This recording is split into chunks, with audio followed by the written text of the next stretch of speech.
Hello, welcome to Miniature Realms, my name is Stuart, and welcome to a quick flick through and sort of early review of the Waterloo campaign, the 100 days from Warlord Games. Now this is a supplement, or the first full supplement for their Epic Battles Waterloo campaign range, and it's designed to kind of work as a companion to the main rule book, which is Black Powder essentially, with a few minor adjustments and things based around the epic miniatures themselves and the differences they bring in terms of scale and their basing and things like that. So if you aren't familiar with those, it's probably worth going and have a little look at my reviews of the game in general, so the first boxes and the rule book. There is actually a little review of the rule book, and I talk through some of the differences from the main Black Powder. Now that rule book itself, the original one, did have some of the scenarios and things from the Albion Triumphant Volumes 1 and 2 rule sets, or the supplements for the 28mm game, and including I think some rules from some of the other ones as well. Now this is a kind of a further edition with lots of extra bits and bobs in, and I think it's pretty useful. Now, for clarity reasons, this is the copy that I've purchased from Warlord Games. They haven't sent this to me for free, so this is an honest review on it. They've not given me any instruction. In fact, their only instruction is always is be honest. Now I've got this a little bit early.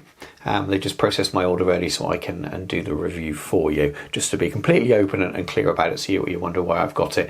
My views are based purely on the quality of the thing itself. Now, I am pro this game. I do like Black Powder. I do like the Epic Battles release, so I imagine my viewpoint is going to be fairly lenient on it and generally happy.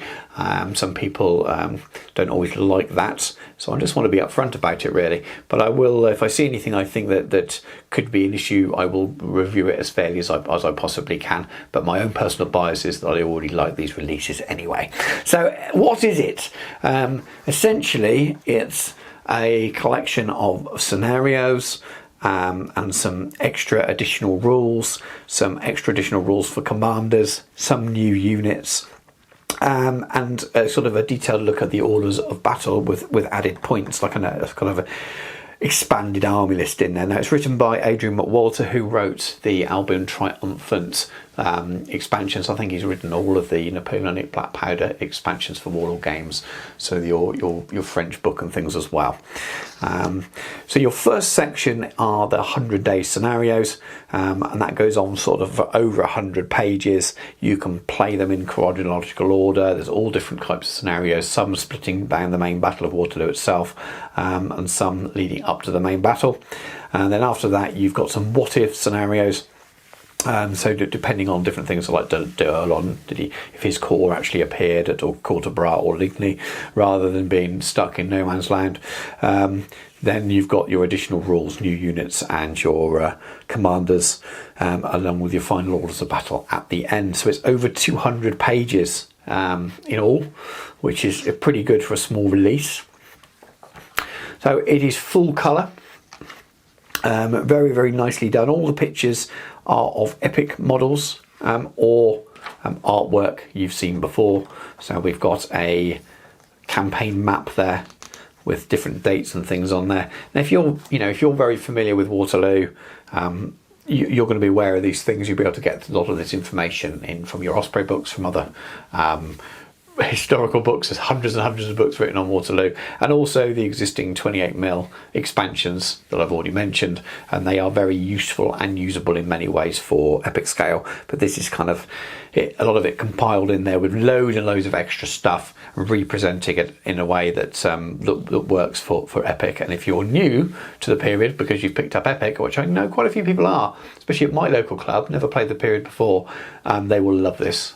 This is kind of, you buy the book and you're covered and you've got everything you need going forward. So it's going to take me a long time if I spend ages on every page, but these are your separate campaigns chronologically leading up to the battle. You've got force lists on them, different victory conditions and things. Battle of Courtebras, And some of these battles are obviously covered before in different scenarios written for 28mm, etc.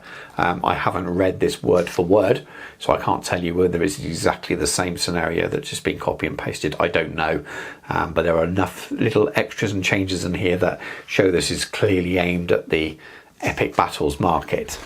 We'll come on to a few more of those in a moment, but as you can see, detailed orders of battle for the games that you're playing, and rather than just named, it sort of tells you how many battalions of which particular size you need. So you've got large on here. You'll also notice reference to tiny on some of those, which was removed from the epic battles normal rule set compared to the 28mm rule set, and I'll come back to that when we get later on in the book. I should say the book is £20 recommended retail price, but while it's A5, quite small, and it's softback with 208 pages in, there is a lot of content in there for that price. So more battles leading up. I'll speed up a little bit now because this will get very, very boring. But you can see there's a lot of engagements covered up until the main battle itself of varying sizes. So they will suit people at different stages of their collections or their table size. Some small actions. So this is relatively small cavalry only. They struggle for Hougoumont. So lots and lots of history in there as well. So if you are unfamiliar with the period, this is a really nice kind of one-fits-all book, and I'm going to really enjoy flicking through this. Very lovely maps as well, and I haven't seen these before. They may have appeared in other Warlord publications, but some of these look like they're new to me, and they'll go fantastically with the terrain that's made by Sarissa Precision and sold through Warlord Games as well. Here we go. So there's mention of tiny battalions in there, so we'll come back up to that. Battle for La Haye Saint, and there's different versions of this, and this interests me because I'm definitely looking at sort of d'Erlon's attacking around La Haye Saint, and I pondered about how hard it may be to do in this scale.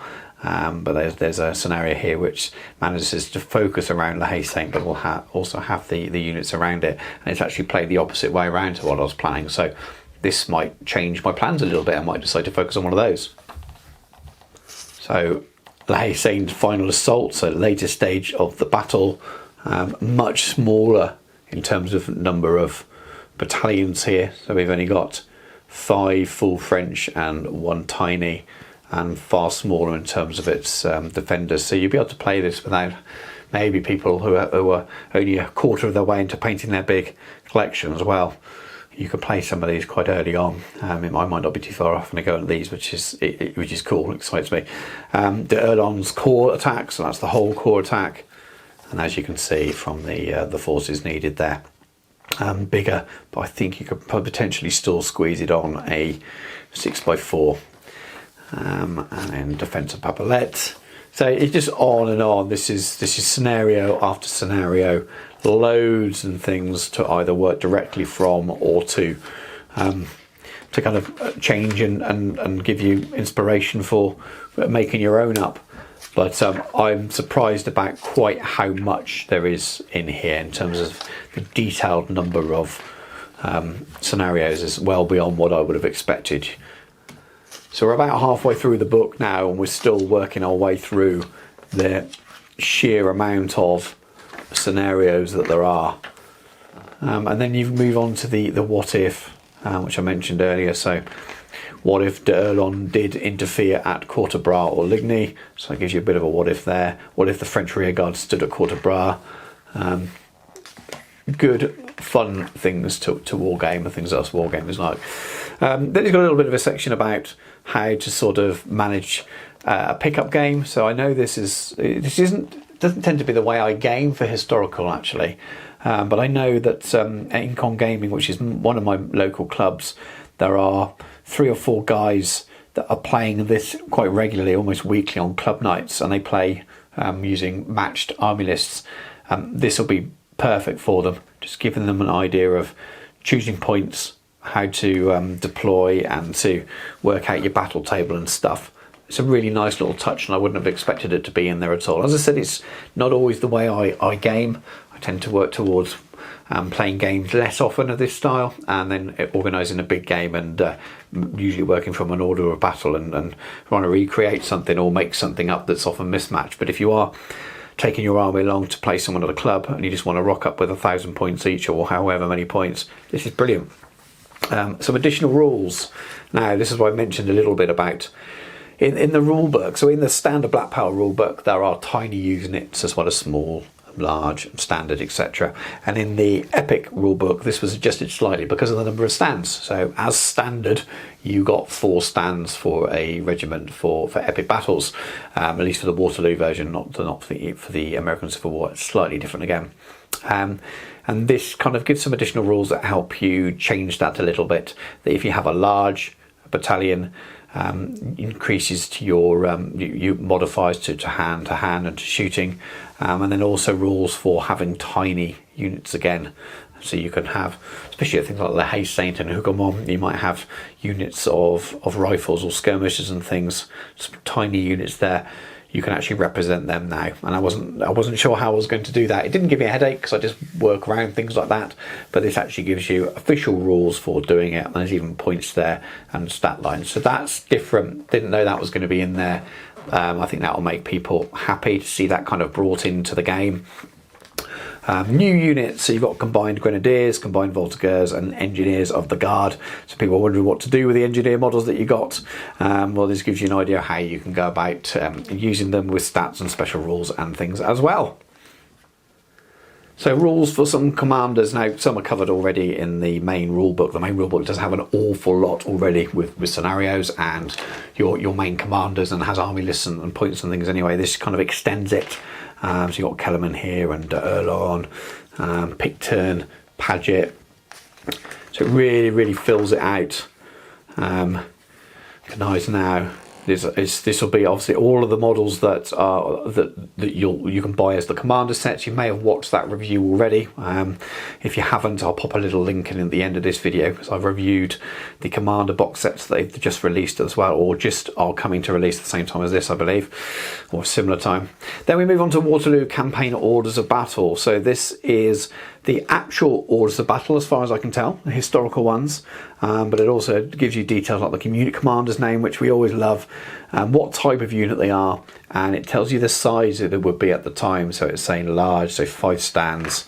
Talks to you about pointed games, and unit upgrades, command downgrades and upgrades to really give your units flavour, and creating commanders so you can work your own out and give them points. This is just really good stuff. Really good stuff. You can really build some narrative. There's someone that's not covered, but you know a bit about them history wise, you can come up with their own kind of, not stat line as such, but you can give them their own command rating and point them accordingly if you want to play points match games. Now I'm planning on lots of Peninsula games, and albeit these books won't cover an awful lot of those representatives, but these rules here gives you everything you need to do it to work out if you want to go down that points match route. Higher ranks and command influence. So it talks about divisional generals and their influence on brigade commanders. So this is talking about using command of a corps commander. So if you're actually going to have more than one division, and this gives you some sort of guidance and rules on how you may use those. And you hear that brought up quite a lot. So I think in the American Civil War supplement, there's rules for corps commanders, but I'm not so sure it's quite as clear. I see lots of conversations about it on the Facebook groups about how it works. People saying, well, why would I take this commander? What do they do for me? So there are rules for that there. Then selecting an army. This has actually got the full order of battle and what points it will be to take each particular unit, which is quite nice as well. And it shows you what size they think they would be at the battle itself, which is interesting, whether it's large, standard. You've got standard 3 and 4 stands here. So it's small with 3 as well there. So I'm sure you can adjust that to suit your battle table anyway. What's most important there will be the points you pay and how many dice you're rolling. And then the same thing for the French. It is nice to be able to look at a particular division, or even down to brigade and unit, and find out what points the brigade is and what size the unit should be.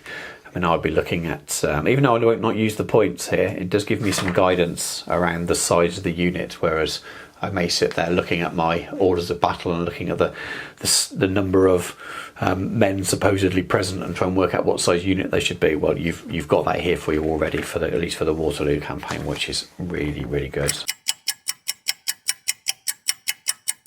Yeah, an awful lot of work has been done here, cross-referencing historical orders of battles and trying to kind of convert them into the game for people. And as I say, the addition of the points is really good for people that want to build and play points matched games. So what do I think? Well, I think it's pretty good, to be honest with you. Personally, I think to find fault, you'd have to be looking for it. If you like Black Powder and you like epic battles, this is well worth considering for £20. It is absolutely packed full of content all the way through, useful. There's not much, there's some history in there, but it's not much fluffing out. It's scenario after scenario after scenario after scenario, and then the army list and the extra rules section is all really good, usable and relevant, whether you play as historical, non-points, all points, each section has some use to you. I think it's really nicely presented. I haven't read it word for word, so this isn't a review on editing or typing errors or anything like that. Flicking through, I haven't spotted any. Overall, this really, really good, and it's got a lot more in it than I expected. I know that a lot of people's comments were, well, will I need this if I've already got the initial expansion supplements for the 28mm, so the Albion Triumphant and so on and so on. You don't need anything to do with wargaming, do you? And those books are very, very good, and you can definitely use them to run your epic battles campaigns. This just focuses it very much on these miniatures and this scale. Is it useful if you don't play epic battles? Absolutely. I think these scenarios are brilliant, and I'm already thinking about when I play games of Soldiers of Napoleon, which I'm planning on using those rules as well. I can't really see there being a reason why I couldn't fit those as a loose scenario to work with those as well. So I think they'll work with other rule sets as well as Black Powder. Obviously they're aimed at Black Powder. Some of the special rules will be aimed at Black Powder. So I'm really positive about this. It seems, like I said, packed full of content, loads of usable stuff in there depending on the different styles of gaming that you may do. It's very well presented, and I think for £20 for 200 pages, that's really, really good. So I would definitely say if you're into your epic battles and you like your Waterloo campaign stuff in there, go and buy it, because this is good. It's got lots of stuff in there, including the additional rules you may find useful and the bits about tiny units and just some things that add even more depth. And that's what these supplements do. That's what all the supplements do to Black Powder as a whole, really, whether they're period specific changes or whether they're flavourful or just lists and things and stats for a particular unit or a commander. They add more depth beyond the basic Black Powder rules themselves, and I think that's really good. Anyway, thank you very much for watching this. Hopefully you found it a little bit useful and help you make your mind up. Maybe you're definitely going to order it now, or maybe you're thinking, no, that's not actually for me. It's not really what I wanted. If you are new to the channel because you found it from this review, I've got lots of other epic battles, Waterloo and American Civil War content on the channel. Probably more than half of the channel is full of the epic battle stuff. So if that's your bag, give us a subscription. You may well find some stuff on there, and if you like. If it's not really for you, that's absolutely fine and fair enough. I just quite like it. But anyway, thank you very much for your time and watching. Take care, and I'll catch you soon.